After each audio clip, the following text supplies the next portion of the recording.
Ça me fait plaisir de vous voir en grand nombre à cette belle conférence. Juste pour vous dire que faire un peu le topo du Conseil régional de l'environnement de Laval, on existe depuis 1996 pour les citoyens, avec les citoyens et de même pour les organismes, la municipalité et tout. Nos grands dossiers qu'on traite au Conseil régional de l'environnement sont la conservation des milieux naturels et tout particulièrement la conservation des milieux humides et hydriques. On traite aussi de la mobilité durable, des énergies renouvelables qui sont en lien avec les changements climatiques, l'éducation relative à l'environnement, la gestion des matières résiduelles, l'économie circulaire qu'on essaie d'intégrer dans tout ça pour essayer de fermer la boucle en rond au lieu de travailler sur le linéaire. Et non le moindre, l'aménagement du territoire qui nous amène aujourd'hui à parler des écoquartiers. Et je suis persuadé qu'ensemble, on pourra arriver à développer des écoquartiers qui est un gage de succès pour notre avenir, pour notre environnement et notre façon de protéger la biodiversité. Et je vous souhaite une bonne conférence et merci beaucoup et bon après-midi. Merci beaucoup, Guy. Maintenant, je passerai la parole à Mathieu Corriveau de la Coalition Climat Laval. Oui, bonjour, vous m'entendez bien? Donc, d'abord, bienvenue à tous et à toutes. C'est un grand plaisir de vous avoir en grand nombre. Et puis, je me présente, Mathieu Corriveau, membre de Coalition Climat Laval. Donc, Coalition Climat, nous cherchons à rassembler tous les acteurs qui peuvent travailler ensemble pour la carboneutralité. Et donc, notre but, c'est de s'assurer qu'aujourd'hui, on pose les actions et qu'on prend les bonnes décisions qui vont garantir l'atteinte de la carboneutralité pour la lutte au changement climatique dans l'horizon 2042-2050. Donc, c'est notre grande mission.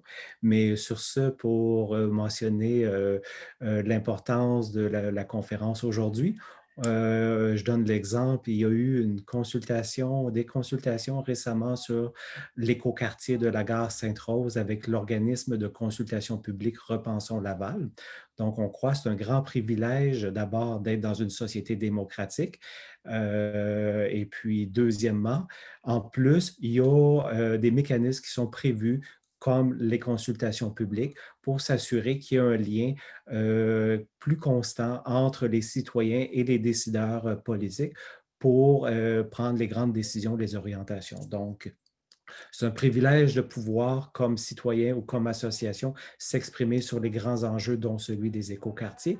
Mais en même temps, c'est d'une grande complexité parce que ce sont des grands projets avec des budgets qui sont très importants, avec beaucoup d'acteurs privés, politiques également en jeu. Et puis, il y a toutes les différentes catégories de citoyens qui ont chacun un peu leur vision. Et donc, c'est très complexe un peu à rassembler les bonnes idées de tous et chacun et d'en faire des projets d'action qui soient pertinents. Donc, on a relevé qu'il y avait un besoin, que les citoyens ont besoin d'en parler ensemble des écoquartiers pour s'instruire et puis après ça, être capable d'amener des propositions concrètes et pertinentes dans les processus en cours. Donc, sur ça, je vous souhaite que ce soit d'abord intéressant pour chacun d'entre vous et que ça vous soit utile également dans la suite de vos projets. Sur ce, je passe la parole à Alexandre. Merci. Merci beaucoup, Mathieu. Donc, je le disais tantôt, Alexandre Warnet, je suis co-porte-parole d'un mouvement citoyen indépendant et non partisan qui s'appelle Laval en transition, qui regroupe des bénévoles essentiellement qui visent à s'outiller entre nous pour développer des initiatives concrètes sur le terrain, pédagogiques aussi, pour ancrer la transition socio-écologique sur notre territoire, dans les quartiers et même une rue à la fois, vraiment pour développer une culture régénératrice, faire en sorte que notre place comme être humain dans notre territoire, dans notre écosystème, elle en soit une de guérison et que notre empreinte écologique soit la moins élevée possible. Et je vais faire un petit peu de pouce sur ce que Mathieu disait. Donc, effectivement, ça bouge beaucoup ces temps-ci.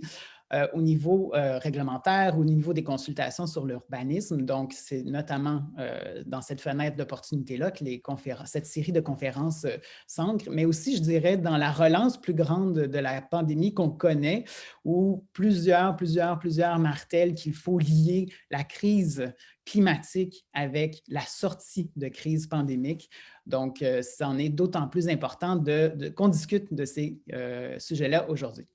Mais là, assez parlé d'introduction, je vais plutôt présenter maintenant le déroulement de notre conférence aujourd'hui. Donc, on aura nos 2 panélistes que je vous présente dans un instant qui vont prendre la parole à tour de rôle pour une vingtaine de minutes chacun. Et puis ensuite, on aura une période de questions que je vais modérer. Je vous le rappellerai tantôt, mais je vous indiquerai à ce moment-là d'écrire vos questions au début de la période de questions dans l'outil de conversation. Donc, ce ne sera pas un échange verbal, on va plutôt lire les questions que vous avez écrites. Et si vous nous écoutez de Facebook Live, c'est la même chose, vous pouvez l'écrire sur le Facebook et on va aller lire vos questions. Quelques petites règles de conduite. Plusieurs d'entre vous avez probablement vécu des dizaines de rencontres Zoom depuis, mais ce n'est pas nécessairement le cas pour tout le monde. Donc, prenons le temps de clarifier ça. D'abord, une indication, comme je vous l'ai faite avant qu'on commence. Si vous venez d'arriver, on vous invite, en écrivant votre nom dans la plateforme Zoom, à aussi écrire votre organisme et ou votre ville, village ou quartier, dépendamment que vous êtes de Laval ou pas. Comme ça nous invite, ça nous indique plutôt qui on rejoint. Et quand vous poserez des questions, on saura de qui viennent ces questions. Vous l'avez déjà fait, donc merci beaucoup, mais on vous invite à garder votre micro fermé tout au long de la conférence. C'est très apprécié. Si votre connexion n'est pas bonne ou n'est pas un haut débit, on vous invite à fermer votre caméra aussi. Mais si c'est le cas, on vous invite à les garder ouvertes parce que c'est toujours plus dynamique, c'est toujours plus intéressant et inspirant, notamment pour les conférenciers, de voir les réactions, de voir que bel et bien des gens qui sont là et qui sont à l'écoute. On vous demanderait aussi d'utiliser avec parcimonie la conversation durant la conférence, donc d'éviter d'écrire plein de commentaires pour éviter d'avoir des discussions en parallèle, d'une part. Et de toute façon, les conférenciers, quand ils présentent, ne peuvent pas lire les questions. Donc, gardez vos questions pour la fin. Ça va nous concentrer sur ce que nos conférenciers vont nous partager. Et comme je vous disais tantôt, on va lire les questions lorsque ce sera le temps. Alors maintenant, on a, pour lancer cette série de conférences sur les quartiers écologiques, les écoquartiers, on a le grand privilège de recevoir 2 invités aujourd'hui que je vous présente succinctement. Ils vont pouvoir vous parler plus en détail de leurs travaux et de leurs intérêts pour les écoquartiers. On a M. Louis Millis, qui est architecte associé au Centre d'études et de recherche d'architecture et d'urbanisme à Bruxelles, en Belgique. Et M. Gérard Baudet, urbaniste émérite et professeur titulaire à l'École d'urbanisme et d'architecture de paysage de l'Université de Montréal. Donc déjà, messieurs, je vous remercie au nom du comité et en fait au nom de la communauté d'avoir accepté d'être là aujourd'hui. Alors, on va commencer la période de panel. On va commencer par M. Baudet, donc, qui va nous partager sa vision. Mais en fait, j'aurais envie de vous demander, pour commencer, M. Baudet, de nous expliquer peut-être succinctement votre intérêt pour les écoquartiers. Et puis, vous avez une vingtaine de minutes.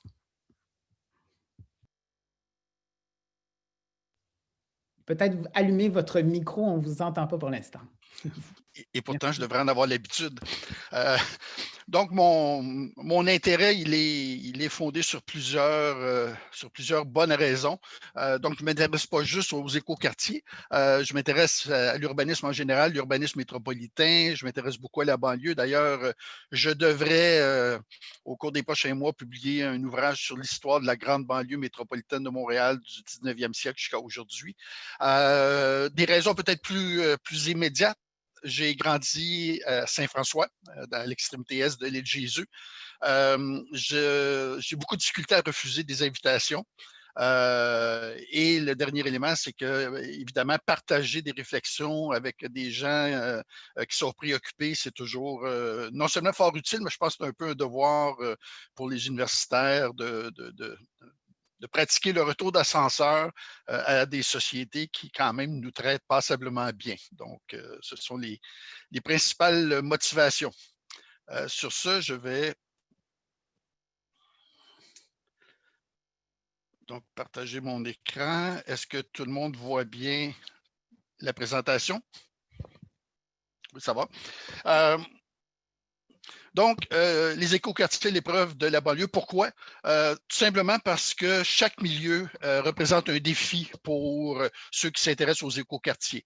On n'implante pas un écoquartier sur une friche industrielle d'une ville d'Angleterre, comme on peut le faire dans une banlieue comme Laval. On ne le fait pas non plus quand on est en mode hybride, c'est-à-dire sur des territoires qui sont en partie disponibles, mais en partie déjà construits, avec lesquels il faut composer.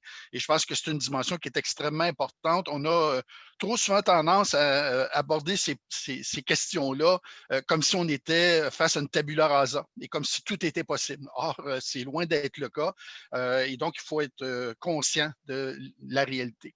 D'abord, la première question à se poser, c'est de quoi s'agit-il? Vous avez à droite un petit extrait d'un rapport qui a été fait par un étudiant, un rapport de stage qui a réussi à identifier à peu près 42 initiatives au Québec qui, d'une manière ou d'une autre, s'intégraient dans le champ des écoquartiers avec des dénominations évidemment qui sont extrêmement variées. On parle de quartier vert, on nous dit qu'il y a des écoquartiers un peu partout au Québec, à Montréal, à Rivière-du-Loup, etc. Or, dans les faits, je dois vous dire que si on compare ces expériences avec quelques expériences fortes européennes, là, qui sont vraiment les expériences dont tout le monde se revendique, donc des expériences qui ont été menées en Allemagne, en France, en Grande-Bretagne, dans les pays scandinaves, on n'y est pas. On a encore beaucoup, beaucoup de chemin à parcourir pour être vraiment, pour avoir le droit de prétendre qu'on fait des écoquartiers ici. On fait beaucoup de quartiers verts, de verdissants, etc., mais la formule écoquartier, on en est relativement loin. Maintenant, si on s'adresse au milieu, donc à ce canevas à partir duquel on doit composer, il faut se rappeler d'abord que Laval, c'est une forme d'urbanisation très récente. Jusque dans les années 1950, on le voit sur la carte de 1952 de la région métropolitaine de Montréal, à part d'une petite frange le long de la rivière des Prairies, il n'y a pas d'étalement urbain à Laval à ce moment-là. Ça se met en branle à ce moment-là.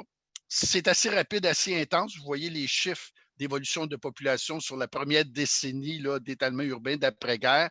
Ça va aller très rapidement, mais c'est, somme toute, relativement récent comme réalité. L'autre élément qui est extrêmement important, c'est que d'entrée de jeu, Laval est une banlieue nord-américaine, est une banlieue à l'américaine. On le voit par les projets qui se mettent en branle à cette époque-là. On le voit par le premier schéma d'aménagement de Ville de Laval qui prévoyait qu'en l'an 2000, le territoire serait totalement urbanisé, 1 million d'habitants, ce qui n'est pas le cas. Mais on voit bien que la structure de base, c'est la structure autoroutière qui se déploie sur l'entièreté du territoire. Et on voit tous les grands équipements qui vont être implantés en mode dépendance à l'automobile, que ce soit la Cité de la Santé, le Cégep Montmorency, les centres commerciaux.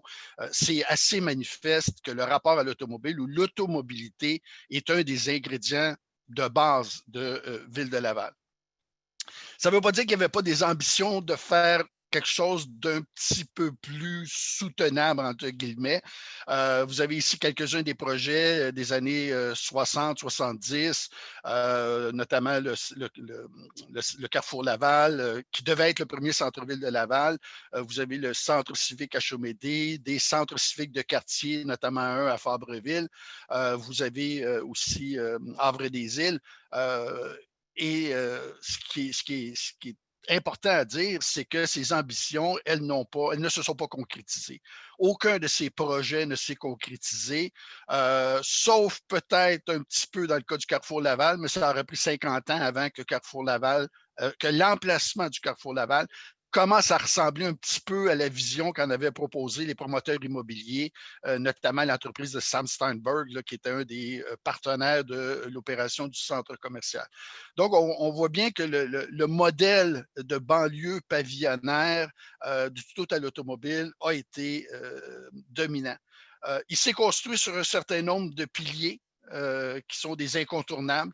À une échelle macro, c'est évidemment tout ce qui est hérité des réflexions qui ont été menées en Europe, qui ont mené à l'adoption de la Charte d'Athènes dans les années 1920 et qui est le principe ségrégatif, c'est-à-dire que chaque usage, chaque activité doit avoir son territoire qui lui est propre. Il faut éviter les mélanges des genres. Et donc, il y a des espaces où on habite, il y a des espaces où on travaille, il y a des espaces où on se récrée et il y a des espaces qui sont entièrement dédiés au déplacement entre ces espaces-là.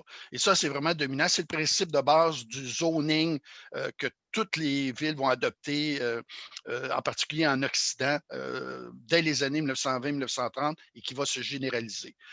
L'autre concept, c'est le concept d'unité de voisinage qui a été élaboré par un sociologue urbaniste, Perry, dans les années 1920, et qui cherchait à composer avec l'automobile. C'est-à-dire qu'il y avait un enthousiasme pour l'automobile, mais en même temps, on comprenait bien que l'automobile, ça peut être très envahissant et que ça peut causer de sérieux problèmes, en particulier dans les voisinages résidentiels.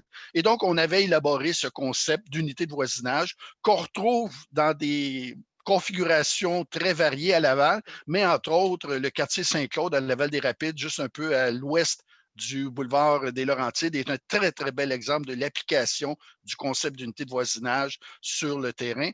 Et vous avez évidemment tous les travaux de la Société canadienne d'hypothèques et de logement qui a fait la promotion de la résidence unifamiliale.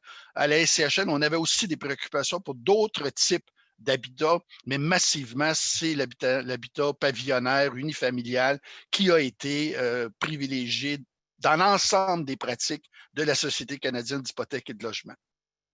Et donc, ça donne ce que ça donne. Laval, c'est un patchwork de voisinage résidentiel de toutes sortes. Certains un peu bizarroïdes, comme notamment ce quartier des maisons abeilles, conçu au départ pour être totalement industrialisés, mais qui ne le seront pas. Les parcs de maisons mobiles, les concentrations de duplex isolés jumelés, notamment à Laval-des-Rapides, qui détonne un peu de ce point de vue-là. Et ici et là, des tours qui permettaient notamment d'approprier des vues, d'approprier des espaces riverains qui étaient très, très prisés par les promoteurs. Et ça explique un peu là, cette dissémination de tours sur le pourtour de l'île Jésus. Ce qui est à noter au cours des dernières années, c'est que le modèle pavillonnaire est en recul. En superficie, ça ne paraît pas, mais en termes de nombre d'unités, depuis les années 1980, il se construit plus de non-unifamiliales à Laval que d'unifamiliales, que ce soit unifamiliales isolées, jumelées ou en rangée. Et depuis quelques années, cette rupture, elle se signale encore davantage avec des bâtiments de grande hauteur, des bâtiments multifamiliaux. On en voit un peu partout. Mais ce qui est assez fascinant de ce point de vue-là, c'est de constater à quel point ça change très peu la donne. Il y a plus de gens qui habitent sur des terrains de plus faible dimension, par définition, mais la dépendance à l'automobile reste aussi totale.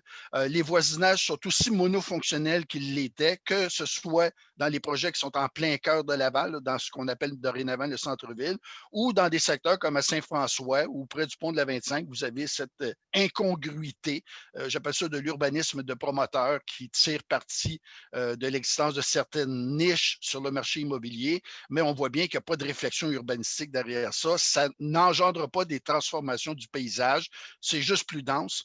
Et de ce point de vue-là, il faut comprendre que la densité, c'est un ingrédient des écoquartiers, mais c'est loin d'être suffisant. L'autre élément, évidemment, c'est le verdissement. C'est une autre grande préoccupation. On verdit beaucoup, on verdit les toits, on verdit les murs, on verdit les stationnements. Et on sous-entend très souvent que c'est une grande avancée pour l'humanité. En fait, ça reste assez... ça comporte relativement peu d'effets vraiment bénéfiques à moyen et à long terme. Ce n'est pas parce qu'un stationnement comporte quelques petits carrés de pelouse et quelques arbres qu'on a changé notre rapport à l'automobile.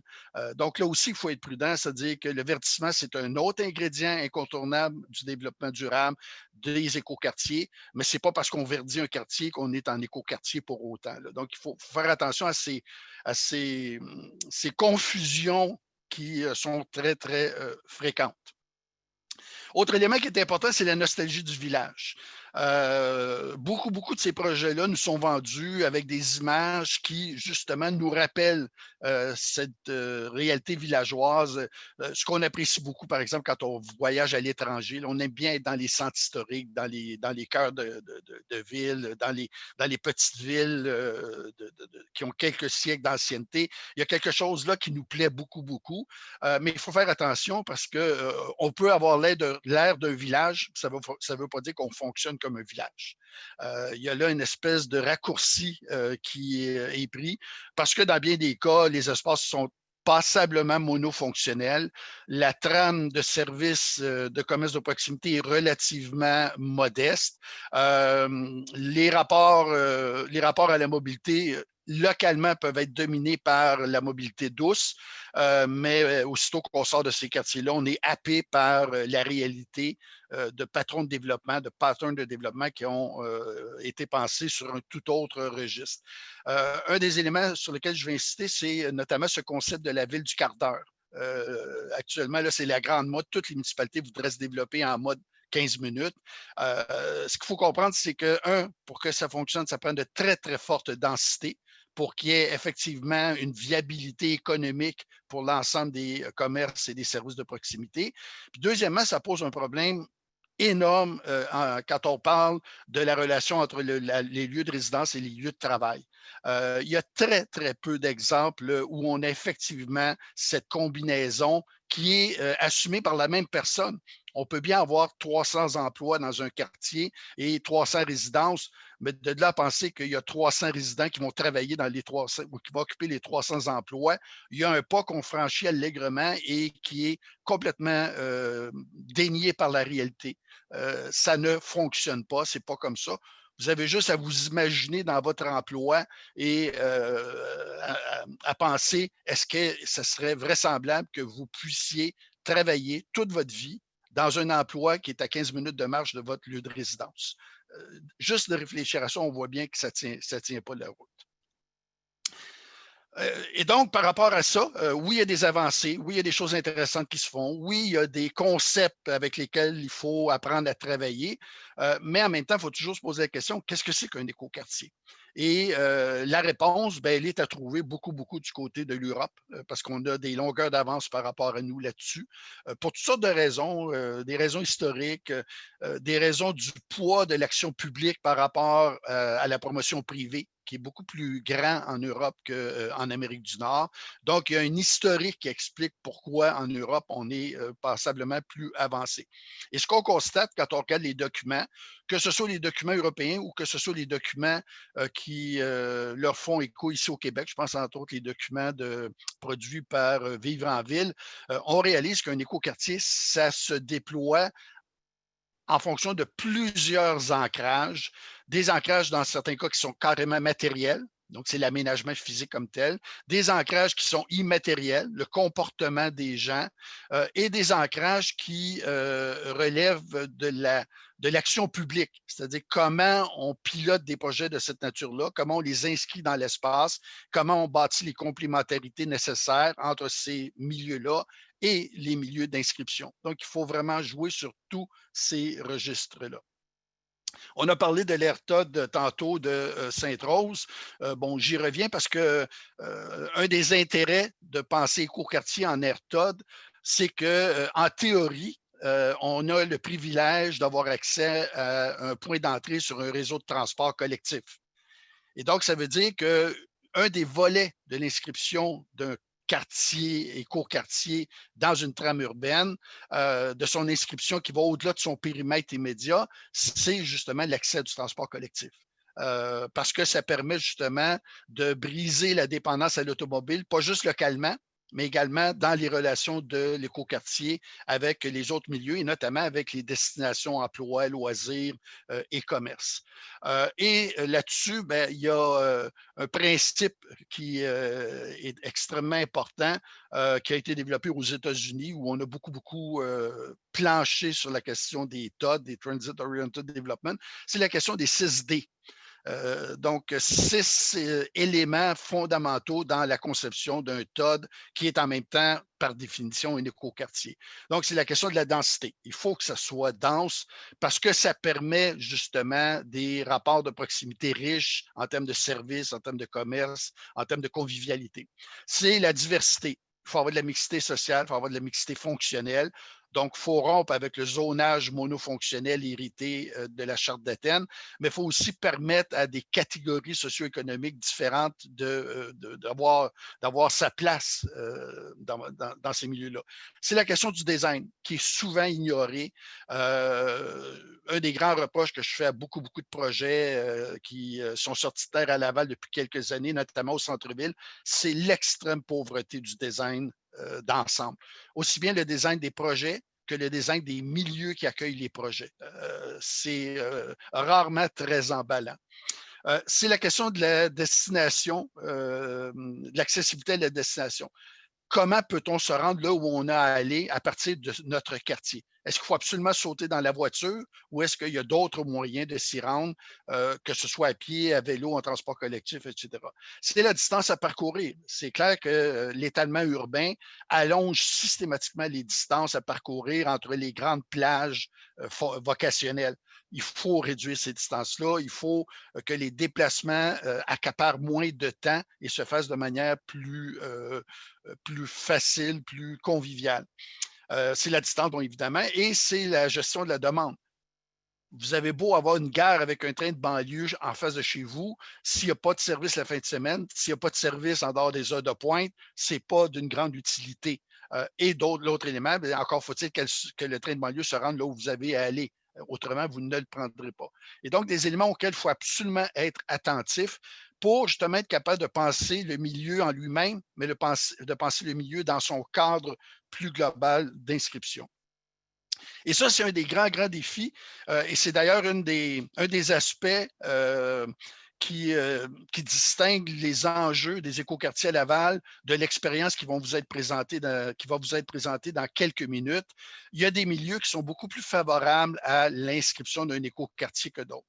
C'est clair que quand on regarde le quartier, l'écoquartier Angus dans le quartier Rosemont, il y a comment je pourrais dire, une cohabitation beaucoup plus porteuse dans le cas de Rosemont que dans le cas de la gare à Sainte-Rose. Déjà, les densités autour du secteur Angus, la présence d'une rue commerciale comme la rue Masson, la diversité des usages, la diversité sociale des populations, la diversité du stock de logements, tout ça fait que même si Rosemont, ce n'est pas un écoquartier, il y a quand même des éléments pivots d'écoquartier dans Rosemont.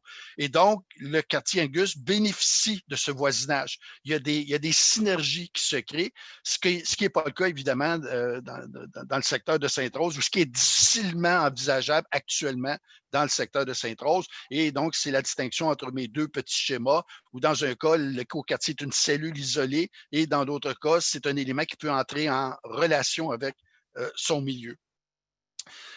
Je prendrai un autre exemple qui est assez fascinant de ce point de vue-là. On nous a présenté il n'y a pas longtemps la renaissance du projet de la carrière Lagacé, le projet Carré Laval. Et on nous dit, dans l'ensemble de la documentation qui a été présentée par Ville de Laval, que ça va être un voisinage carboneutre et sans auto. Évidemment, c'est vrai, mais c'est vrai à la condition qu'on regarde le projet en lui-même, qu'on cadre très, très, très serré, parce qu'il est sans auto, tout simplement parce qu'on va intercepter les autos à l'entrée. On ne laissera pas les autos entrer, mais on ne nous dit pas combien de gens vont s'y rendre en auto et vont être interceptés au périmètre extérieur. Et c'est la même chose pour le carboneutre. Si ce projet est regardé dans son fonctionnement, donc dans la manière dont il s'inscrit dans un espace plus global, dans des relations fonctionnelles plus globales, il n'est pas carboneutre. Parce qu'effectivement, les atouts du projet vont être complètement plombés par la manière dont le milieu environnant fonctionne. Et donc, de ce point de vue-là... J'ai conscience qui vous parle pour vous dire qu'il nous resterait 2 petites minutes. Oui. Et donc, il faut être conscient de ces limites-là. Autre exemple, c'est le site de l'ancien Lobla sur le boulevard de la Concorde. Un site quand même important, 4,4 hectares. C'est pas banal. Ça présente un très, très beau potentiel, un accès relativement facile via le boulevard de la Concorde. On est aux proximités de l'autoroute. Il en reste pas moins que le site, on a annoncé la fermeture de l'établissement en 2015. On a fait un exercice citoyen de consultation et de co-design en 2017 et c'est complètement disparu des écrans radars depuis, il ne se passe rien. Et ça montre à quel point les milieux pour toutes sortes de raisons, bonnes ou mauvaises, les milieux peuvent résister à notre volonté de les transformer. C'est une chose de dire qu'il y a un potentiel, c'en est une chose de le concrétiser, c'en est une chose de le faire accepter par les voisins, parce que ça aussi, ça peut être compliqué. Et ça pose tout le problème de la logique écoquartier à l'échelle d'une ville comme Laval. Est-ce qu'on doit penser l'écoquartier en vase clos, en fonction des terrains disponibles ici et là, à gauche et à droite, ou est-ce qu'on doit penser l'écoquartier de manière plus globale en se disant comment fait-on pour qu'en parallèle avec le déploiement des écoquartiers, on fasse migrer le territoire lavallois vers une conception plus éco? Et notamment, ça passe par l'exercice de densification douce. Il y a des quartiers de Laval qui ont été l'objet justement de réflexions sur comment peut-on densifier délicatement, avec douceur, avec respect les quartiers existants pour que l'ambition éco-quartier ne soit pas ponctuelle, ne soit pas réservée à quelques poches de développement, mais qu'il y ait une remontée globale de tout le territoire vers une dimension plus éco. Et ça, c'est un défi qui est considérable, qui s'inscrit nécessairement dans la longue durée. Ça ne peut pas se faire rapidement, mais ça fait partie pour moi des objectifs qu'il faut absolument viser. Donc, pour finir, est-ce que Laval est un terreau fertile pour les écoquartiers? Je ne répondrai pas oui, je vais répondre juste peut-être. Et c'est peut-être à la condition qu'on comprenne les exigences de l'écoquartier et qu'on comprenne qu'un écoquartier, ce n'est pas juste un cadre bâti, c'est aussi une attitude, c'est aussi la reconnaissance de la nécessité que nous transformions non pas seulement nos cadres bâtis, mais que nous transformions nos manières de fonctionner dans la ville, notre rapport au territoire. Et ça, c'est très, très exigeant. Et je finirai en disant que c'est peut-être une des grandes lacunes du plan vert du gouvernement de la CAQ présentement, c'est qu'on laisse entendre aux citoyens que tout ça, ça peut se faire sans effort. Ce n'est pas vrai. Il va falloir qu'on fasse des efforts. Il va falloir qu'on accepte de s'obliger à changer les choses et à nous changer également. Merci. Merci beaucoup, M. Baudet. Vous avez vraiment bien mis la table. On sait maintenant mieux qu'est-ce que c'est un écoquartier. On sait ce que c'est pas aussi, puis quels sont les éléments qui sont nécessaires, mais qui ne sont pas nécessairement suffisants, puis que c'est à la fois ancré dans le très concret, mais c'est aussi une question de mentalité. Et vous avez aussi mentionné que l'Europe est une inspiration directe, une inspiration très concrète. Et c'est ce qu'on va découvrir avec M. Louis Millis, qui va nous présenter justement un exemple concret d'un écoquartier. M. Millis, avant de vous lancer dans le feu de l'action, j'ai aussi envie de vous demander de nous positionner gentiment votre rapport à la question des écoquartiers. Et la parole est à vous. Oui, bonjour, bonjour à tous, bienvenue à Bruxelles. Je vais lancer, attendez, le partage d'écran, voilà. Et je dois maintenant, est-ce que vous recevez l'image? Très bien. Très bien. Bien. Donc, je vais vous apporter un témoignage de la réalisation du premier écoquartier à Bruxelles. Je suis architecte praticien et j'ai dirigé l'équipe des architectes qui ont conçu et réalisé ce projet. Alors, pour nous, c'est une opération qui s'est étalée sur une dizaine d'années, mais je crois qu'en guise d'introduction au projet, il est bon de dire que la gestation de ce projet s'est au total faite sur une vingtaine d'années.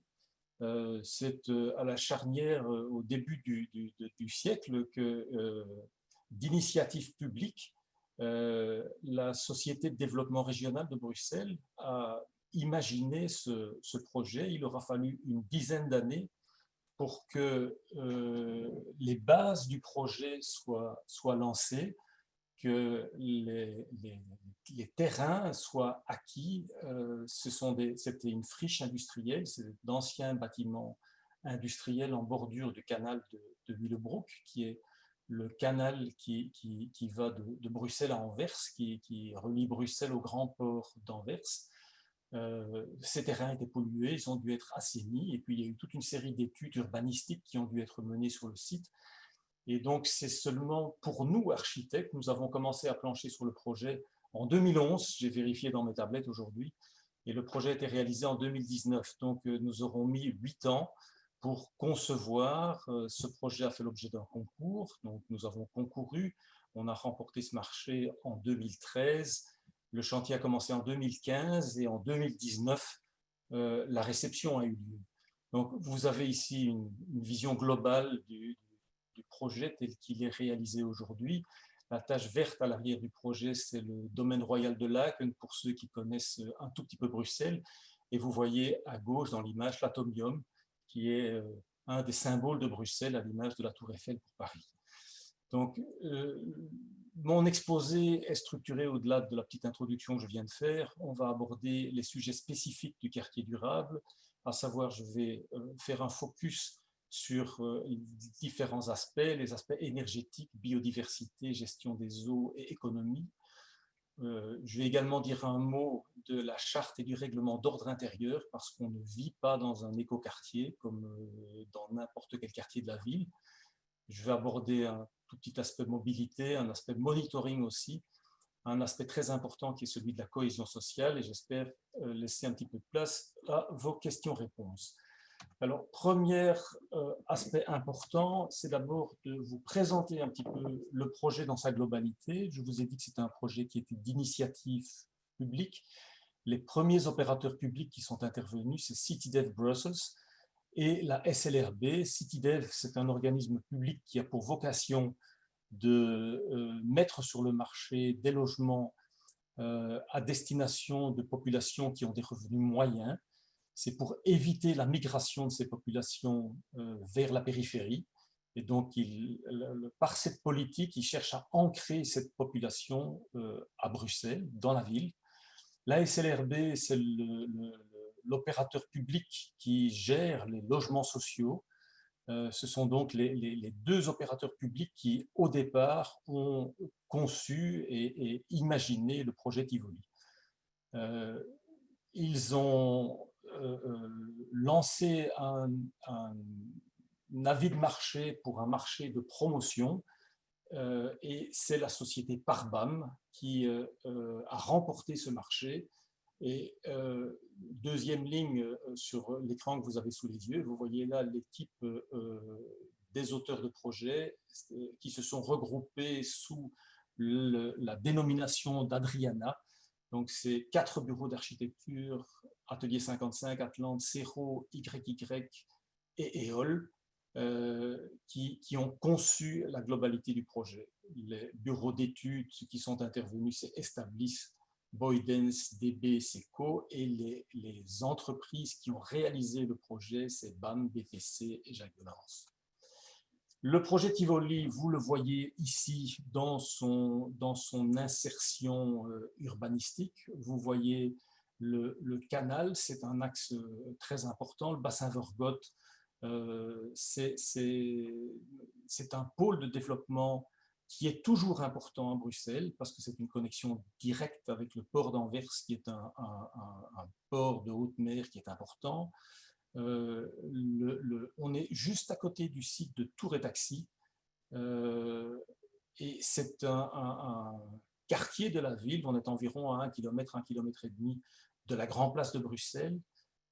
C'est un quartier qui est en pleine restructuration parce que bon nombre de ces entreprises ont quitté la ville, et petit à petit, toute cette frange du canal est en train d'être redessiné, réinvesti, rebâti.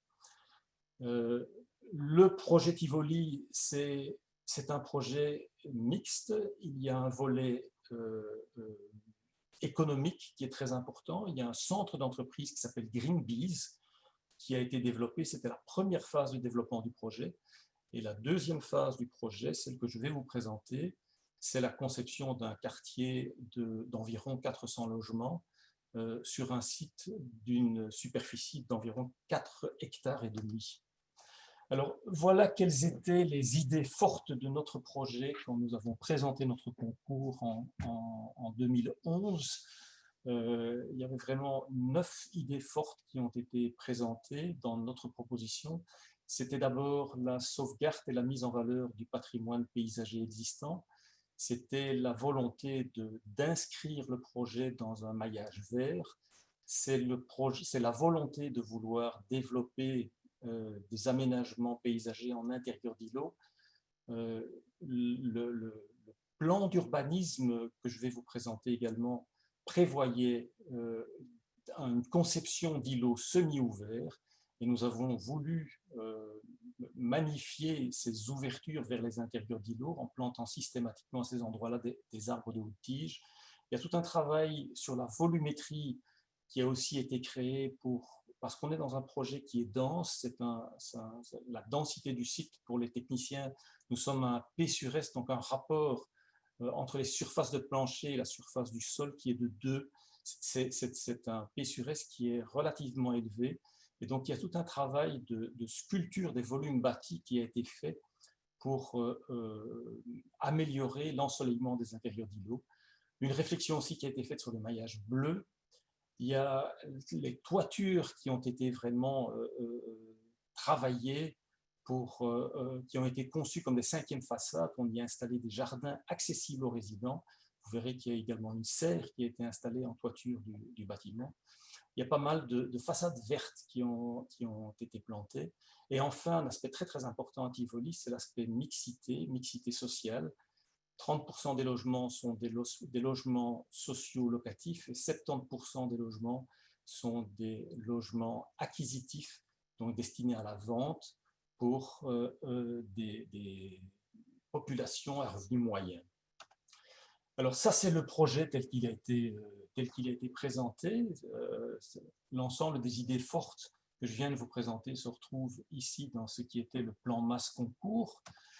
Voilà le document que nous avions au départ, le permis de lotir. Donc, c'est sur ce document-là que nous avons commencé à plancher pour développer nos propositions. Alors, le projet schématiquement, le voilà. À gauche, vous voyez en vert, c'est les 70% de logements acquisitifs. En bleu clair, c'est les 30% de logements sociaux. Vous voyez d'emblée qu'il y a une volonté de ne pas vouloir ghettoiser les logements sociaux. Donc, les logements sociaux ont été distribués, répartis sur l'ensemble des îlots. Ce n'est pas un projet monofonctionnel, il n'y a pas que du logement, il y a également 2 crèches dans le projet, c'est ce que vous voyez à droite en bleu sur l'image. Il y a également quelques commerces qui apparaissent ici en rouge, et en vert, c'est une surface qui est dévolue aux équipements de Bruxelles Propreté, qui a une petite station d'entretien sur le site. Voilà une image du projet en octobre 2017. Le chantier est déjà bien avancé. Et voilà le projet tel qu'il existe aujourd'hui en 2019. Petite particularité sur l'image que vous avez sous les yeux. Le bâtiment à la façade jaune, ici, qui est en bas d'image, c'est un ancien central téléphonique de la Régie des télégraphes et téléphones, qui était le seul bâtiment qui subsistait sur le site. Le reste du site avait été complètement démoli. Mais ce bâtiment existait, et dans le concours, on avait la possibilité soit de le garder, soit de le démolir. Et nous avons choisi, c'est une de nos idées, de rénover ce bâtiment et de le transformer.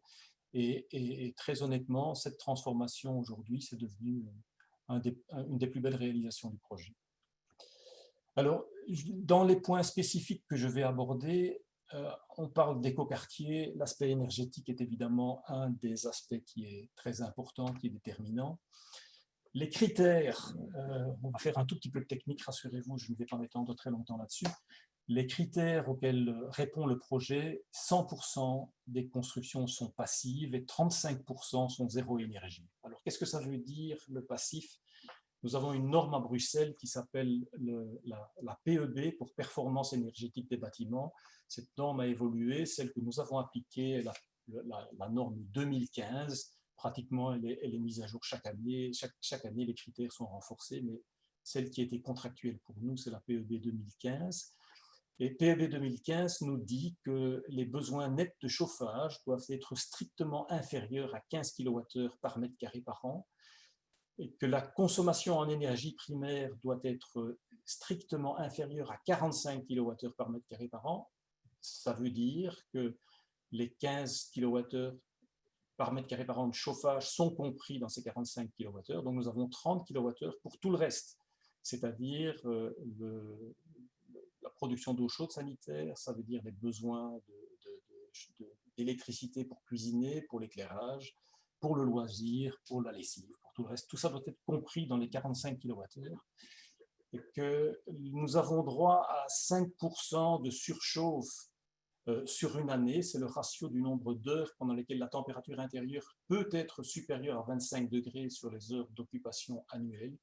Donc on doit veiller à s'assurer que ce critère de surchauffe soit respecté, et ça c'est notamment on l'obtient par le dimensionnement des fenêtres, par la position des fenêtres, par l'installation de protection solaire, etc. Alors par ailleurs, et ça c'est une initiative de notre projet, nous avons proposé que 35% de nos logements soient zéro énergie, c'est-à-dire que nous avons sur le site, vous allez voir ça, il y a une abondante production d'électricité par des panneaux solaires que nous avons installés en toiture et qui assure donc la production d'électricité de 35% de nos logements. Alors, comment fait-on pour répondre à ces critères? On a d'abord des exigences d'isolation thermique qui sont très élevées. Pour donner des chiffres, les façades de nos bâtiments ont 22 cm de polystyrène extrudé ou 16 cm de polyuréthane. Ce sont des épaisseurs qui sont considérables.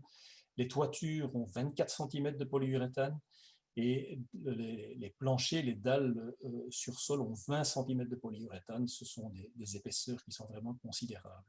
Toutes les menuiseries extérieures, tous les châssis de fenêtres sont en bois. Nous avons des doubles vitrages. D'une manière générale, ce sont des doubles vitrages, sauf au rez-de-chaussée et dans les surfaces des étages supérieurs en sous-toiture, où là, nous avons des triples vitrages. Il y a des études qui ont dû être faites conformément à la norme PEB pour s'assurer que tous les ponts thermiques étaient correctement gérés. Et nous avons une exigence d'étanchéité à l'air qui est assez élevée. On a un critère à respecter qui est de 0,6 renouvellement d'air par heure sous une pression de 50 pascal. Donc là, il y a une attention très particulière qui a été faite sur ce critère-là également. Alors pour ce qui est de la ventilation des logements, d'une manière générale, la majorité des logements sont des logements dits traversants. Donc on a des ouvertures, ces logements donnent sur deux façades qui ont des orientations opposées, ce qui permet d'avoir une ventilation naturelle assez aisée. Et d'autre part, tous les logements sont équipés de ventilation mécanique, dite ici système D. Ce sont des systèmes de ventilation mécanique à double flux. Donc on prend de l'air extérieur et les flux entrants et les flux sortants passent par un échangeur thermique pour faire en sorte que l'on récupère la chaleur du flux sortant pour préchauffer le flux entrant. Autre particularité du projet, c'est que nous y avons installé un chauffage urbain. Nous avons une chaudière centralisée qui produit la chaleur aussi bien pour le chauffage que pour l'eau chaude sanitaire. Cette chaudière est installée dans un seul bâtiment. Il y a une boucle de chauffage qui alimente l'ensemble du quartier. Et dans cette chaufferie, nous avons 3 équipements qui fonctionnent en cascade. On a d'abord une unité de cogénération de 200 kW. Cette unité de cogénération produit d'abord de l'électricité et accessoirement, la chaleur qu'elle dégage est récupérée pour être envoyée dans la boucle de chaleur. Ensuite, nous avons une chaudière à pellets de 250 kW. Les pellets, c'est du bois, ce sont des déchets de bois comprimés. Et enfin, on a 3 chaudières gaz, chacune de 487 kW. Ça, c'est ce qui est installé comme production de chaleur. Les panneaux photovoltaïques, vous en voyez ici un exemple. On va voir plus tard la localisation de ces panneaux. C'est eux qui assurent les 35% de logements, de la production d'électricité pour 35% des logements. Alors, en matière de biodiversité, deuxième chose très importante, la première chose, je l'ai déjà évoqué, c'est la préservation du patrimoine arboré existant. Il y avait 3 arbres magnifiques sur le site, vous allez voir ça en image ici. Tout a été fait pour les protéger, pour les sauvegarder pendant toute la durée du chantier. Ça n'a pas été chose facile, mais le projet s'est vraiment construit, s'est structuré autour de ces 3 magnifiques sujets que vous voyez encore ici. Deuxième aspect très important, on a travaillé sur 5 îlots et nous avons développé des jardins à thème dans chacun de ces îlots. Et chacun de ces îlots possède un jardin collectif qui est réservé aux résidents de l'îlot. Alors, les toitures, je l'ai évoqué, sont des espaces qui sont abondamment utilisés. Vous voyez ici en jaune toutes les surfaces des toitures qui sont dévolues aux panneaux solaires. En mauve, ce sont toutes les terrasses collectives, les jardins potagers, les aires de compostage. Donc, dans chaque îlot, ces terrasses sont accessibles aux résidents. En bleu foncé, c'est les surfaces qui sont,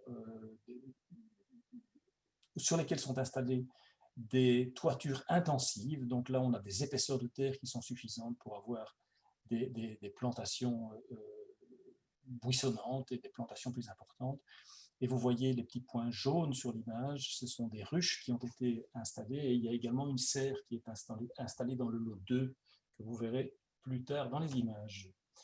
Alors, on arrive tranquillement vers le 20 minutes. Je sais qu'il vous reste beaucoup de matériel. J'ai comme envie de vous demander, dans les quelques minutes qui nous restent, des informations coup de cœur que vous avez envie de nous partager.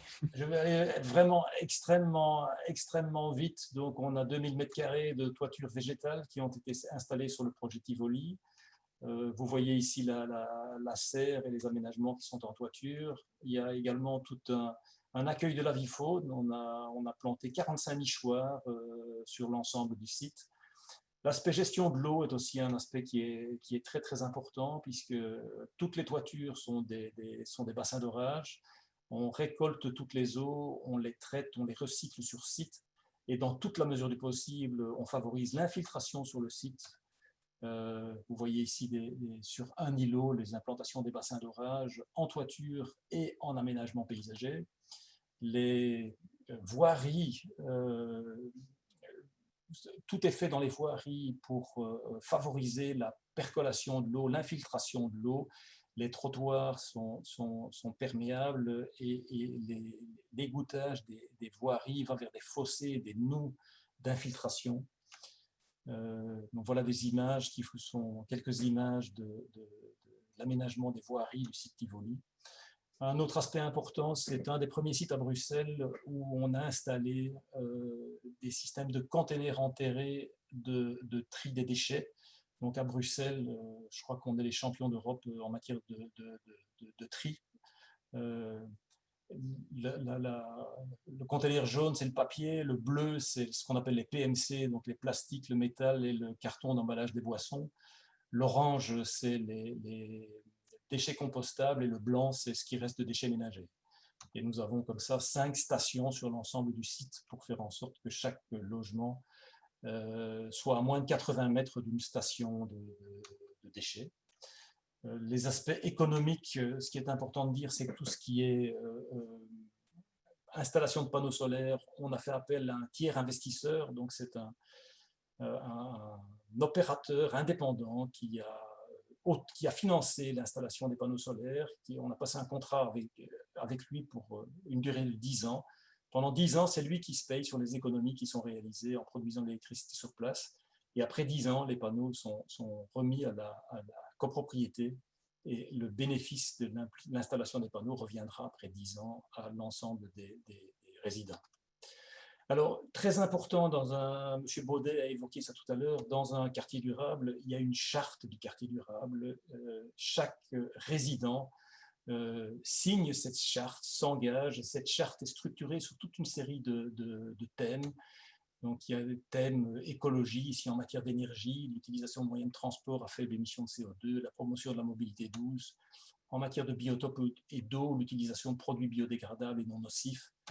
Le thème sociaux également, constitution de groupes de participation dans tous les domaines, l'importance de la mixité, veiller à la bonne intégration des différentes populations qui cohabitent sur le site. L'aspect mobilité, je l'évoque alors très très rapidement parce que le compteur tourne.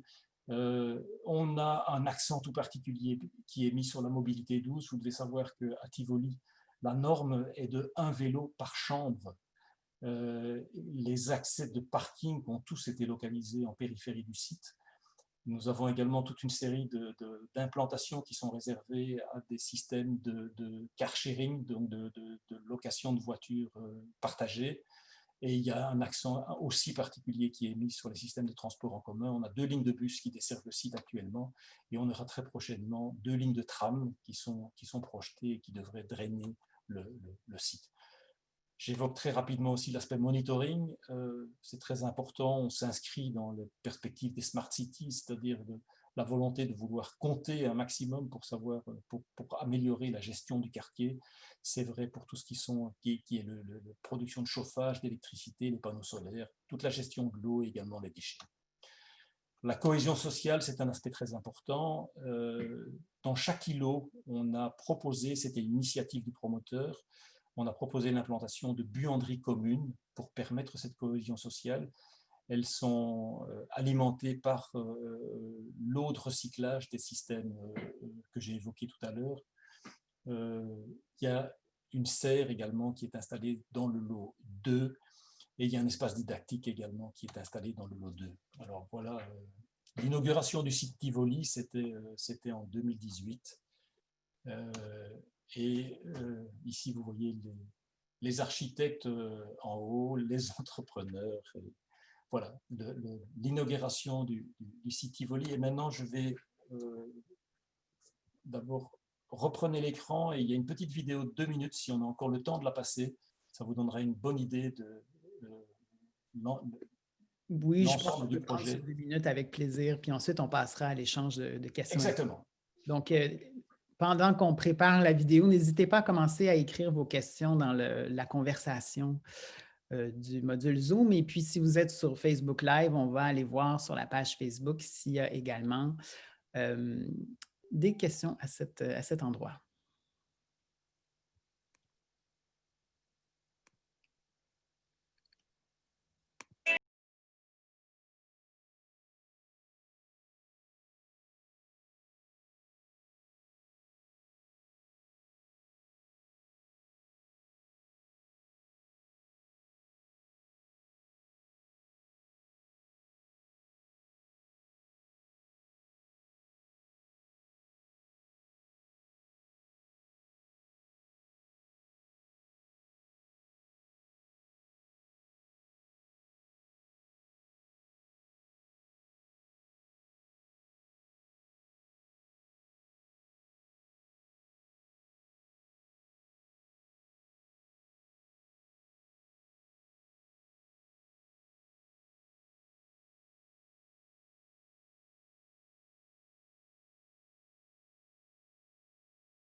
Eh bien, un grand merci pour ces deux présentations. Je vois des gens qui applaudissent sur les écrans. Je pense que ça a été grandement apprécié. Il y a eu quelques commentaires également durant vos présentations. Donc, on se lancerait, on veut se donner à peu près jusqu'à 14 heures, heure du Québec, pour cet échange.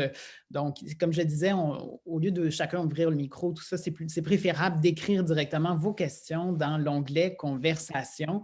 Si jamais vous avez un souci technologique, là, faites-le nous savoir. On ne sera pas draconien non plus, mais ce sera préférable. Donc, il y a déjà une première question qui a émergé pendant une des présentations sur la question de l'efficacité énergétique. Je pense, M. Millis, vous avez répondu à beaucoup de détails sur la contribution des écoquartiers en termes d'efficacité énergétique, sachant qu'on est en crise climatique. Peut-être, en fait, je vous lance quand même, je vous relance à vous deux, M. Beaudin, M. Millis, la parole ou le ballon pour savoir écoquartier et efficacité énergétique, quelle est la contribution selon vous, au-delà des spécificités techniques qu'on a pu voir à Tivoli?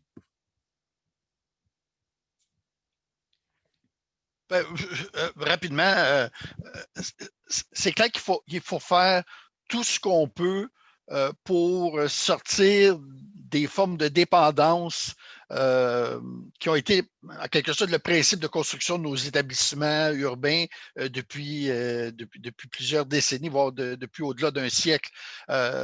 Cette idée qu'on puisse être autonome, et non seulement qu'on puisse être autonome, mais qu'on puisse retourner dans les réseaux des surproductions. Moi, je pense que ça s'impose. Il faut qu'on table sur cette idée de synergie que j'évoquais dans ma présentation. C'est-à-dire que le milieu ne soit pas conçu en mode autonome, mais qu'il soit conçu dans ses interrelations, ses interfaces. Et si un écoquartier est plus performant que ce qu'on trouve autour, bien, s'il peut redonner à la collectivité, je pense que c'est tout à fait souhaitable. M. Millis, est-ce que Tivoli est en surproduction? Non, pas du tout, puisque nous avons 35% de logements qui sont zéro énergie, donc nous produisons sur site la consommation énergique de, entre guillemets, seulement 35 logements. Vous avez vu que ça couvre déjà pas mal de surface de toiture. Arriver à une surproduction, on pourrait y arriver, notamment on n'exploite pas toutes les potentialités de la cogénération.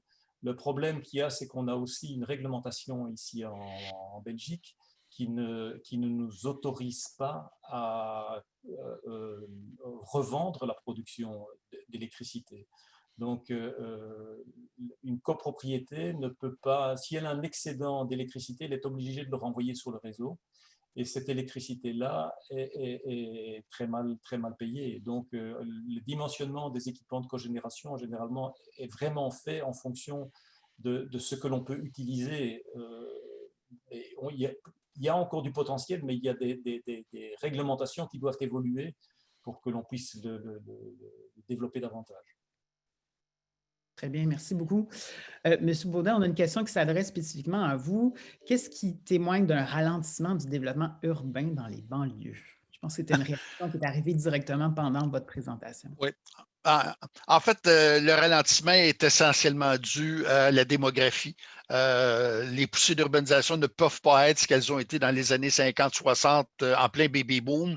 Mais autrement, les tendances restent les mêmes. On le sait, l'étalement urbain se poursuit. Montréal perd entre 20 et 25 000 personnes par année de gens qui décident d'aller poursuivre leur vie en banlieue. On sait que l'étalement urbain a sauté les limites de la communauté métropolitaine de Montréal. Donc, de ce point de vue-là, on ne peut pas se réjouir du ralentissement comme si on était dans des contextes démographiques équivalents à ceux qu'on a connus dans les années 50-60, parce qu'effectivement, les tendances sont les mêmes. Et si on avait la même démographie, on constaterait effectivement que les modalités d'urbanisation restent fortement ancrées dans cette dynamique de périurbanisation qui se transforme graduellement, notamment, j'ai parlé des pics de densité qu'on voit un peu partout, bien, ça s'explique par la taille des ménages et ça s'explique par le vieillissement de la population essentiellement. Ce n'est pas du tout la réalité que nous vivons ici en Belgique, en Europe.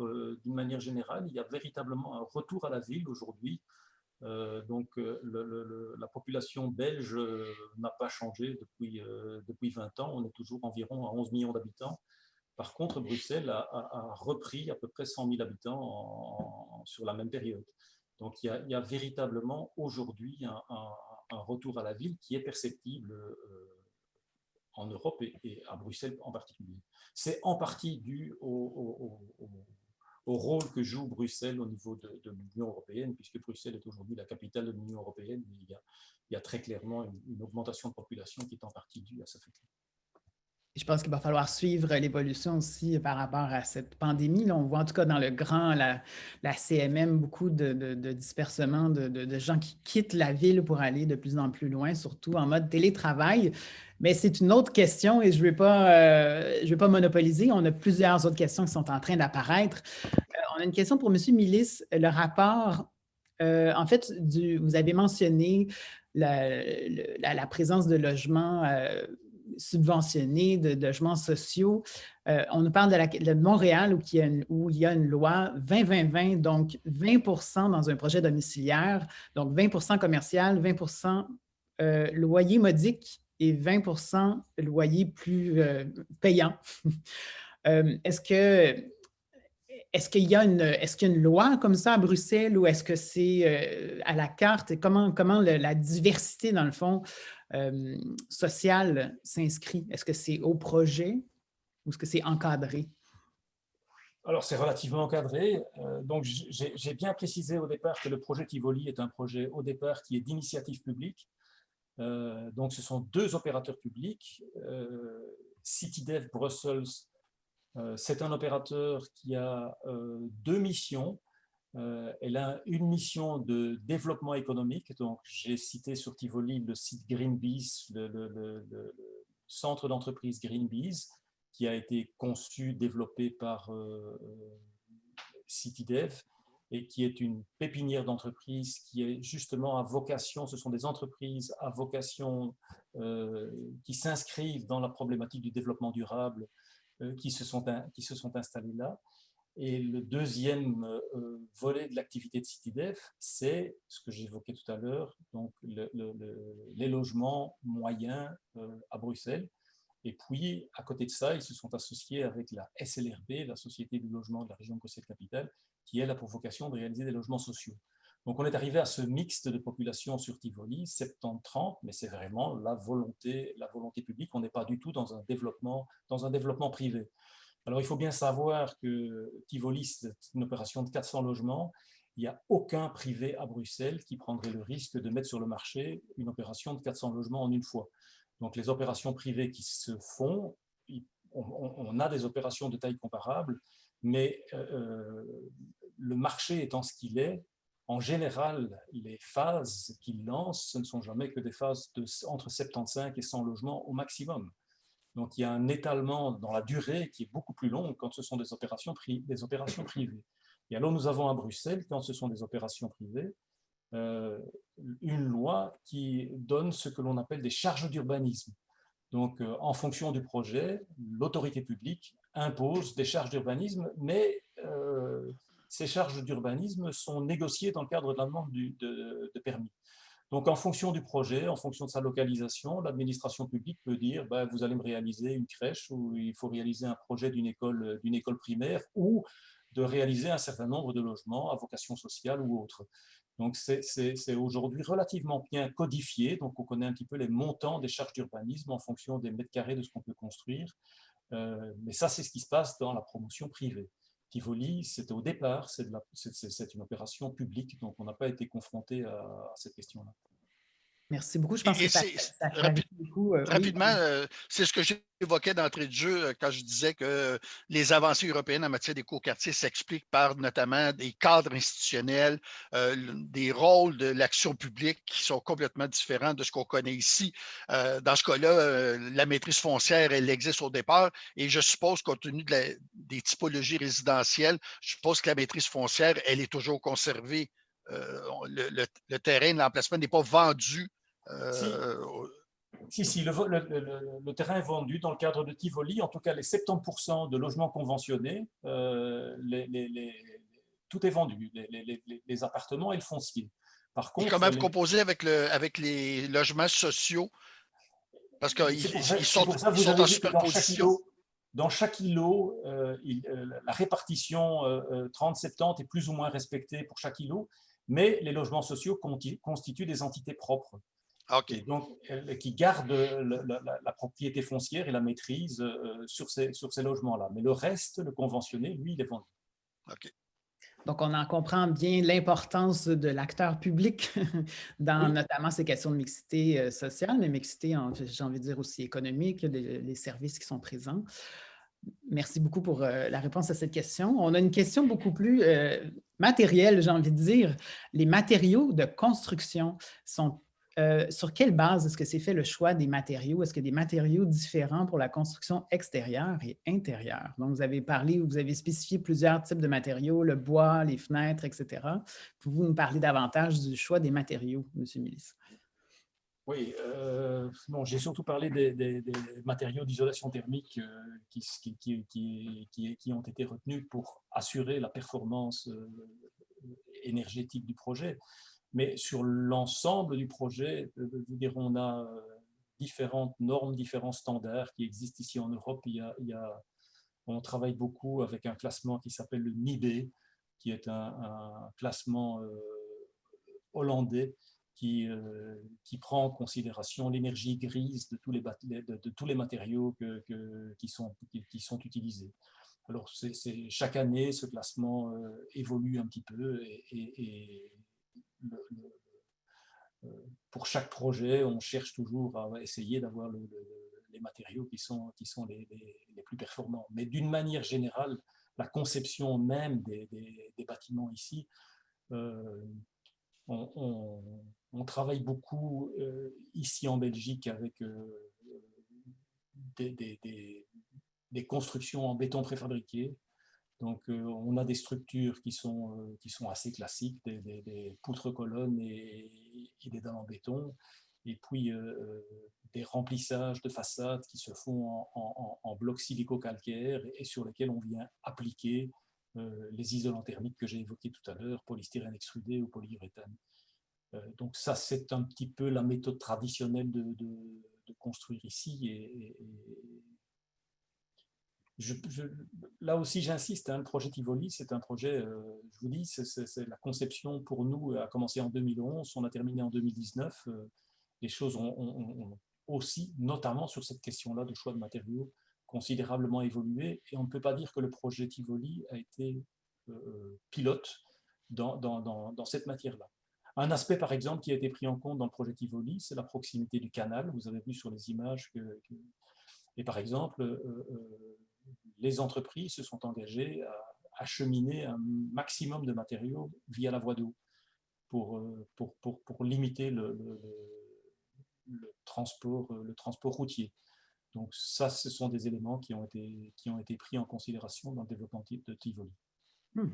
Très bien, merci beaucoup. On a une question qui fait appel à la dynamique, je pense, de banlieue. Là, on a Gilles qui nous demande comment est-ce qu'un quartier, un écoquartier, un quartier durable peut dynamiser non seulement l'espace qu'il occupe, mais la ville dans son entièreté. On a bien vu là, sur les plans, par exemple, à Tivoli, que c'est je ne sais pas, quelques centaines de mètres carrés, mais comment est-ce que l'impact peut être multiplié? C'est quoi la relation entre l'écoquartier lui-même et le reste de la ville? Est-ce qu'au contraire, c'est un peu fermé sur soi? Est-ce que, donc on parle ici d'inspiration, est-ce que ça peut inspirer le reste de la ville? C'est une question peut-être un peu philosophique. Tivoli, ça fait peut-être c'est trop récent comme quartier pour voir à moyen terme s'il y a un impact sur l'ensemble de la ville ou enfin les quartiers avoisinants.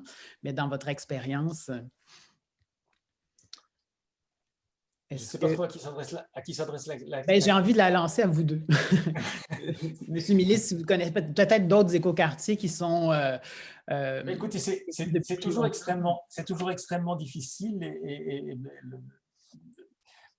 malgré toutes les dispositions et toutes les précautions qu'on essaye de prendre pour que cette greffe prenne dans le quartier, il faut se rendre compte que 400 logements qui, à un moment donné, arrivent sur le marché en même temps, ce sont des populations différentes qui doivent apprendre à cohabiter. Et c'est un processus qui prend du temps. Au sein même du quartier, le fait d'avoir deux populations, l'une qui est propriétaire et l'autre qui est locataire, c'est déjà en soi quelque chose qui est potentiellement conflictuel. De plus, il y a toute cette relation entre le nouveau quartier et le quartier ancien qui là aussi cette cicatrice doit prendre le temps de cautériser. Donc ça prend du temps de toute façon. Et à l'échelle d'un quartier comme ça, 400 logements, ça fait... c'est en gros, c'est un millier de personnes qui tout d'un coup arrivent dans un quartier qui change complètement sa physionomie, sa configuration. Donc, je n'ai pas la recette, hein, je ne suis pas... C'est votre expérience qu'on veut, c'est parfait. Voilà. Monsieur Baudet, j'ai envie de vous relancer sur cette question-là, parce qu'il y avait une sous-question qui disait, par exemple, les développements autour des stations de métro à Laval, l'exemple de Montmorency en particulier. Donc, si on crée quelque chose de complètement nouveau dans une conception d'écoquartier aussi avancée, par exemple, si on rêve un peu et on espère beaucoup, avec une grande ambition, quelque chose comme Tivoli autour de Montmorency, est-ce que... Si j'essaie de rephraser la question de Gilles, est-ce que ça peut avoir un impact sur l'ensemble de la ville ou on parle vraiment comme d'un village dans la ville? En fait, ce que j'ai mentionné en me servant de l'exemple du site d'Angus dans Rosemont, c'est qu'il y a des milieux d'accueil qui sont plus favorables à l'émergence de synergies.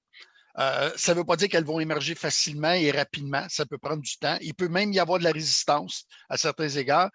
Mais c'est clair que quand on a des milieux dont un certain nombre de caractéristiques les apparentent déjà à une forme d'éco-développement, ben, ces milieux-là peuvent entrer un peu plus facilement en relation avec un écoquartier qui est inséré dans un milieu que quand on a un environnement qui est des années-lumière d'avoir ces caractéristiques-là. Et c'est pour ça que je faisais une différence entre le secteur de la gare à Sainte-Rose et le secteur, et c'est la même chose à Montmorency. Quand on regarde ce qui se passe autour, quand on regarde le secteur Concorde, c'est la même chose. Quand on regarde ce qui se passe autour, on se dit les connexions vont être difficiles à faire. Et on l'a vu avec le site Lobla, où notamment des gens disaient ben, ça pourrait être une façon d'amener des services de proximité pour les quartiers environnants, qui sont des quartiers de résidence unifamiliale, mais à la condition que la densité sur le site soit suffisante pour déjà viabiliser en bonne partie ces activités-là. Et là, le réflexe des gens, ça a été de dire, nous, on ne veut pas de densité. Ben, pas de densité, pas de service de proximité. Et donc, il y a là des espèces de blocages qui sont très fréquents dans ces grandes opérations où on vient insérer quelque chose dans un environnement qui est déjà existant. Il va y avoir toutes sortes de résistances, mais il y a des milieux qui sont plus favorables. Mais à l'inverse, il peut aussi y avoir des problèmes qui sont générés par ces nouveaux arrivants. Quand on a eu nos discussions préliminaires, j'évoquais les cas européens où il y a un interdit de voitures sur le site, mais où les gens acquièrent quand même des voitures et les stationnent dans les quartiers environnants, aux grandes dames des résidents des quartiers voisins qui subissent une pression automobile qu'ils n'ont pas générée eux-mêmes. Et l'autre élément qu'il faut souligner, c'est que la mixité, qu'elle soit sociale ou qu'elle soit vocationnelle, il n'y a pas de recette. On ne sait pas très bien comment la faire et on ne sait jamais comment ça va réussir ou comment ça peut échouer. Ça fait des années que des gens, surtout en Amérique du Nord, se penchent sur la question comment bâtir de la mixité sociale. Est-ce qu'on la bâtit à l'intérieur des immeubles? Est-ce qu'on l'a bâti dans une cohabitation d'immeubles? Est-ce qu'on l'a bâti d'un voisinage à voisinage? Il n'y a aucune recherche qui nous permet de dire qu'une des solutions est meilleure que l'autre. C'est du cas par cas avec tous les risques que ça comporte à chaque fois. Et c'est la même chose pour les vocations économiques. Je ne sais pas en Europe à quel point ça pose un problème, mais la mixité d'usage en banlieue est très difficile à produire, y compris dans des contextes de mode de propriété coopératif, notamment parce que les institutions financières sont très, très, très frileuses pour subventionner des activités économiques. Ce n'est pas du tout les mêmes patterns, ce n'est pas les mêmes logiques. Et donc, quand vous voulez faire de la mixité verticale, c'est-à-dire, mettons, du logement aux étages et du commerce au rez-de-chaussée, c'est extrêmement difficile à faire financer au Québec, en particulier, mais en Amérique du Nord en général. Et donc, il y a toutes sortes de freins comme ça aussi à cette possibilité de construire des choses qui sont en écho avec le concept d'écoquartier, puis en même temps qui pourraient bénéficier aux collectivités environnantes, comme par exemple la crèche qui était évoquée, qui pourrait aussi desservir des citoyens des environs. Mais il n'y a pas de recette, là. On est toujours devant beaucoup d'inconnus quand on se lance dans ce genre d'aventure-là. C'est pareil ici, hein, si je peux rebondir sur ce que vous dites. Donc la mixité économique dans la conception des projets, c'est quelque chose de très, très difficile à développer. Mais de nouveau, via les pouvoirs publics, via les autorités publiques, CityDev, dans les nouveaux projets qui sont en train de lancer maintenant, de proposer sur le marché, impose d'avoir des mixités de fonctions, des mixités verticales, donc d'avoir de l'activité économique au rez-de-chaussée, des logements aux étages, etc. Enfin, donc pour encourager cette mixité dans les quartiers. Un aspect que je n'ai pas du tout évoqué dans mon exposé, c'est la mixité générationnelle qui est aussi encouragée dans le projet. Donc, et ça, c'est via les programmes et la taille des appartements. On a des appartements qui vont du studio à des appartements 4 chambres. Donc, pour avoir vraiment des populations d'âge et de composition familiale extrêmement différentes, c'est un autre aspect de la mixité qui est aussi pris en compte. Super intéressant, merci beaucoup. Je vois le temps qui file, il y a encore plusieurs questions. Si ça vous va, on allongerait de quelques minutes, je vous garderai un petit peu plus longtemps, mais de grâce, n'écrivez plus de questions, on ne sera pas capable de les prendre. Les questions par écrit dans la discussion. On a un petit commentaire que je vous lis rapidement qui porte sur la question de la ville un quart d'heure. On dit, c'est vrai qu'à pied, 15 minutes, on ne va pas très loin, mais il y a plein d'autres façons de se mouvoir, notamment le transport actif et le vélo. Donc, on voyait les trams et tout ça dans le cas de Tivoli, mais je pense que la question des pistes cyclables aussi est vraiment intéressante. On a une question sur la construction la densification dans des milieux naturels. On a le TOD de Vimont qui est donné en exemple. J'ai l'impression ici qu'on pose la question si on a à confronter deux gains où, en fait, on perd quelque chose. Est-ce qu'on doit plus densifier, quitte à détruire des milieux naturels, ou est-il préférable de conserver des milieux naturels, quitte à moins densifier? Je pense que je peux résumer la question comme ça. Moi, je dirais d'entrée de jeu, dans un contexte de banlieue comme Laval, le premier geste que je poserais, ce serait de déployer une trame verte pour notamment capter tous les espaces existants, les parcs, les espaces verts et à potentiel collectif, y compris les terres agricoles. Parce que moi, je pense que ce canevas, il faut absolument le protéger. Il faut absolument l'assumer. Il faut arrêter de fonctionner par dédommagement interposé où je détruis un milieu puis je compense en créant un autre ailleurs. D'abord, on joue beaucoup à l'apprenti sorcier là-dessus. Là.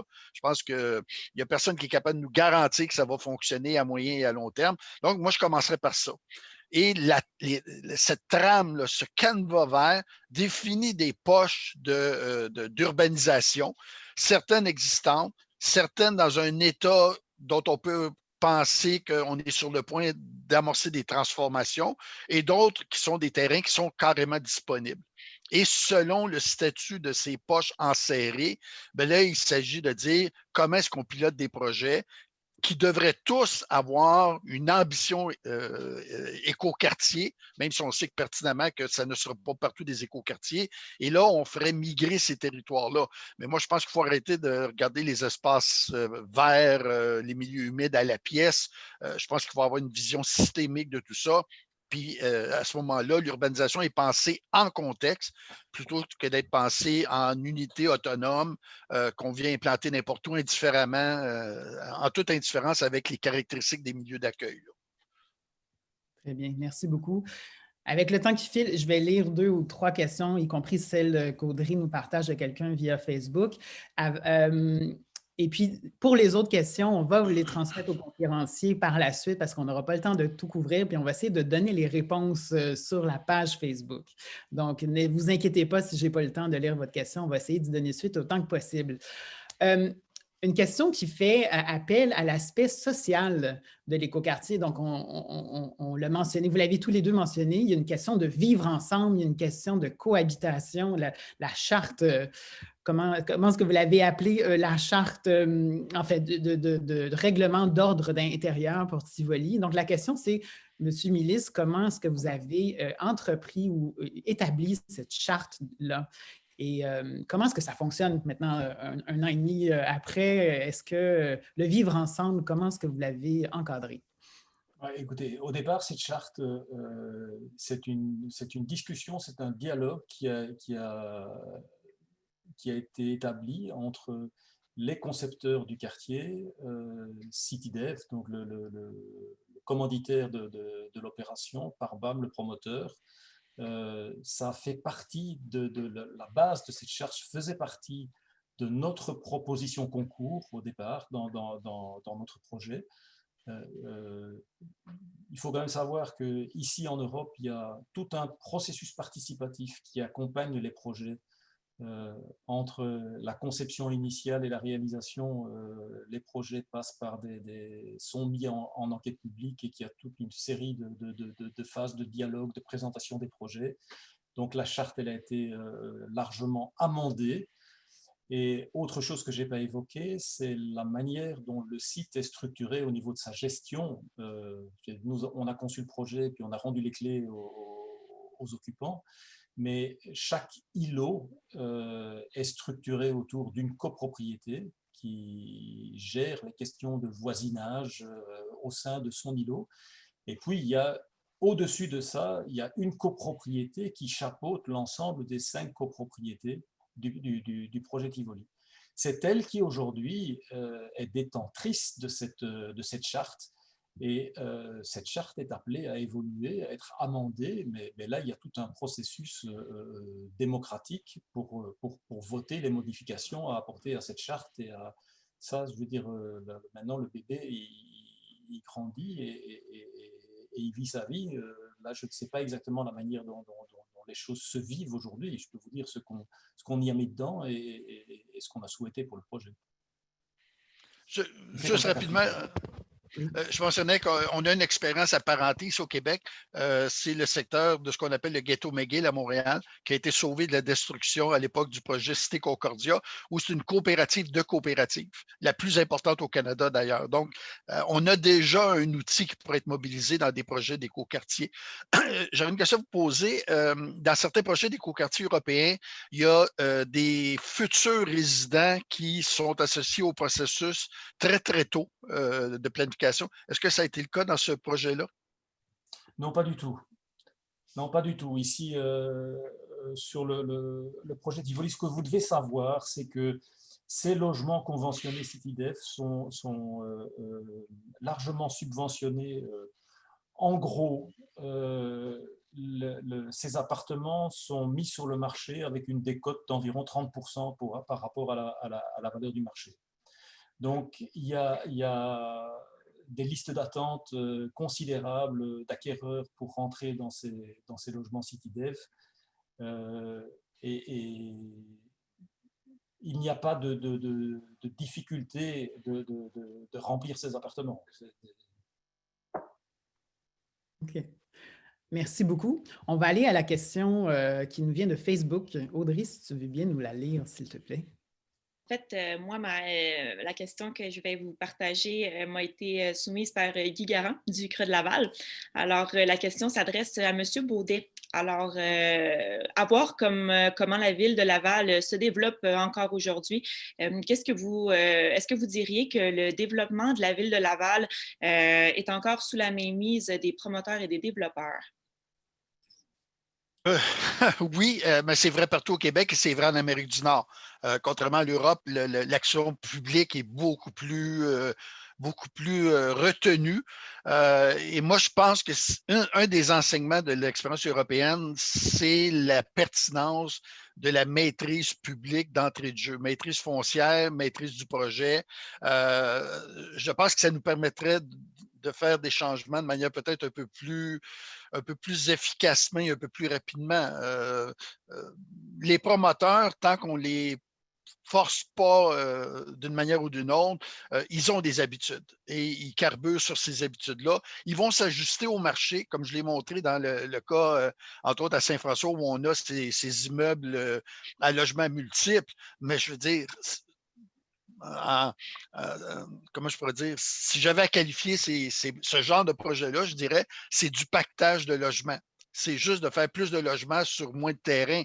Mais ce n'est pas une transformation des modes d'habiter, ce n'est pas une transformation qui permet notamment de commencer à faire entrer de la mixité sociale, vocationnelle dans les projets.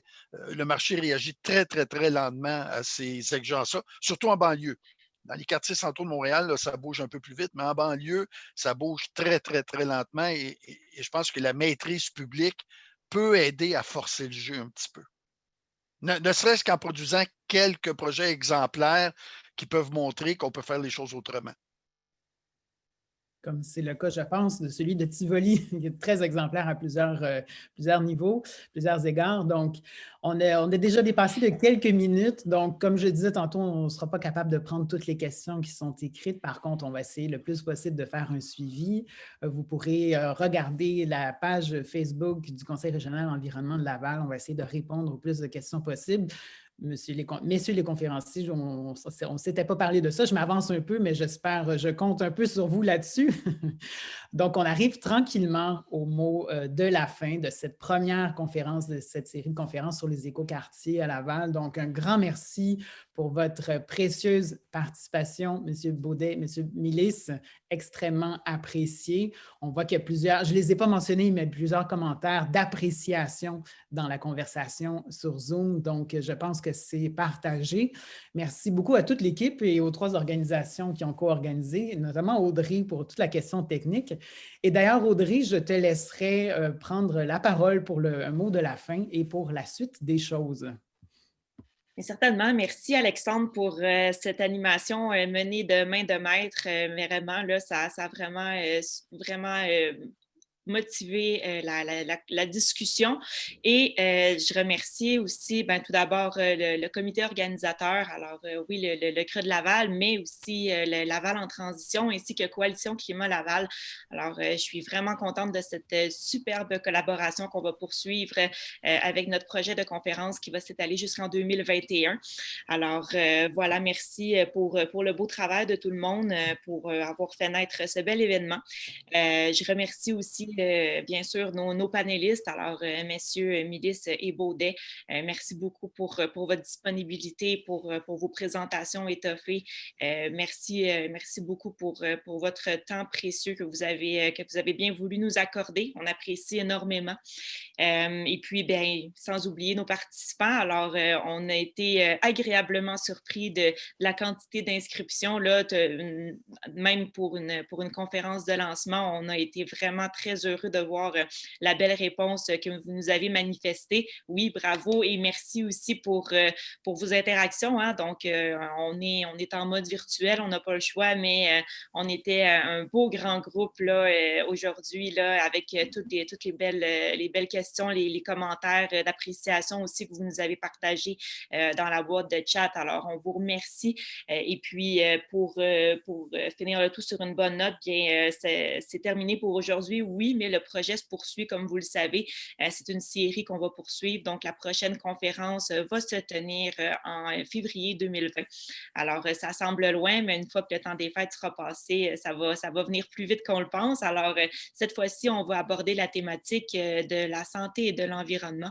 Alors, je ne vous dévoile pas tout de suite qui va être parmi nous pour discuter de ce thème-là, mais on a des beaux noms qui s'en viennent et puis on espère que vous serez tout autant intéressés et interpellés par cette thématique-là, parce qu'on le sait bien, hein, on est dans cette période-là où on vit deux crises mondiales, l'une sanitaire, l'autre climatique, et puis il est temps de rendre ces lettres de noblesse à la planète pour les services qu'elle rend à la santé des populations.